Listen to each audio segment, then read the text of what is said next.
Hello, നമുക്കിന്ന് healthy പരമായിട്ടൊരു drink ഉണ്ടാക്കിയാലോ?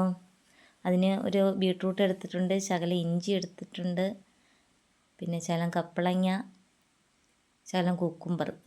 ഈ കപ്പളങ്ങ നമുക്കൊന്ന് വേവിച്ച് ഉടച്ചെടുക്കണേ, വേവിക്കണം. കുക്കുംബർ ഒന്ന് സാധാരണ രീതിയിൽ തന്നെ പച്ചയ്ക്ക് തന്നെ നമുക്ക് എടുത്താൽ മതി. അതും ബീട്രൂട്ടും ഇഞ്ചിയും. കപ്പളങ്ങ മാത്രം വേവിച്ച് ഇച്ചിരി മഞ്ഞൾപ്പൊടി ഇട്ട് വേവിച്ചെടുക്കണം. ഇത് നല്ല അടിപൊളിയാണ് കേട്ടോ. ദേ ബീട്രൂട്ട് ചെറിയ കഷ്ണമായിട്ട് എടുത്ത് വെച്ചിട്ടുണ്ട്, പിന്നെ ചെറിയ ചെറിയ കഷ്ണങ്ങളായിട്ട് അരിഞ്ഞെടുത്തിട്ടുണ്ട്.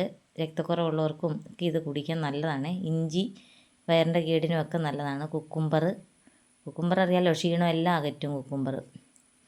അപ്പം കുക്കുംബർ എടുത്തിട്ടുണ്ട്. പിന്നെ നമ്മുടെ കപ്പളങ്ങ നമ്മൾ എന്ത് ചെയ്തു, അത് വേവിച്ച് ഇച്ചിരി മഞ്ഞൾപ്പൊടി ഇട്ട് വേവിച്ചതാണ്. ഇത് കണ്ടോ, വെന്തതാണ്. ഇത് നമ്മൾ മിക്സിയിൽ അടിക്കുമ്പോൾ ഈ കപ്പളങ്ങ ഇടണ്ട കേട്ടോ.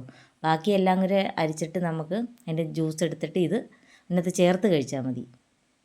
ഇത് നോക്കി, ഇതെല്ലാം കൂടെ നമുക്കിനി കുക്കുംബറും ബീട്രൂട്ടും ഇഞ്ചിയും കൂടെ നമുക്കൊരു ശകലം ഒന്ന് മിക്സിയിലിട്ട് അടിച്ചെടുക്കണം.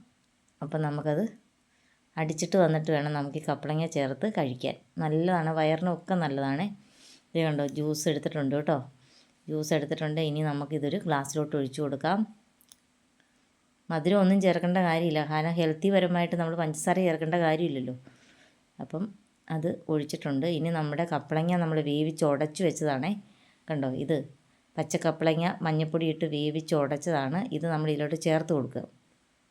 ചേർത്ത് കൊടുത്തിട്ട് നന്നായിട്ടങ്ങ് ഇളക്കണം. രാവിലെ കഴിക്കാൻ പറ്റുമെങ്കിൽ ഏറ്റവും നല്ലത്. രക്തക്കുറവും എല്ലാ പ്രശ്നങ്ങൾക്കും നല്ലതാണ് കേട്ടോ. ഇപ്പം മിക്കവർക്കും ബി പി പ്രശ്നങ്ങളെല്ലാം ഉണ്ടല്ലോ. ബീട്രൂട്ട് നല്ലതാണല്ലോ ബി പിക്ക്. നന്നായിട്ട് അങ്ങ് അടിച്ചിട്ട് അങ്ങ് കുടിക്കണം രാവിലെ. വെറും വയറ്റിൽ കുടിച്ചാലും നല്ലതാണ്. ദേ നോക്കിക്കേ, ഈ കപ്പളങ്ങ നമ്മൾ മിക്സിയിൽ അടിക്കണ്ട. അപ്പോൾ എല്ലാവരും ഇഷ്ടപ്പെട്ടെങ്കിൽ ഒന്ന് സബ്സ്ക്രൈബ് ചെയ്യണേ. Bye bye.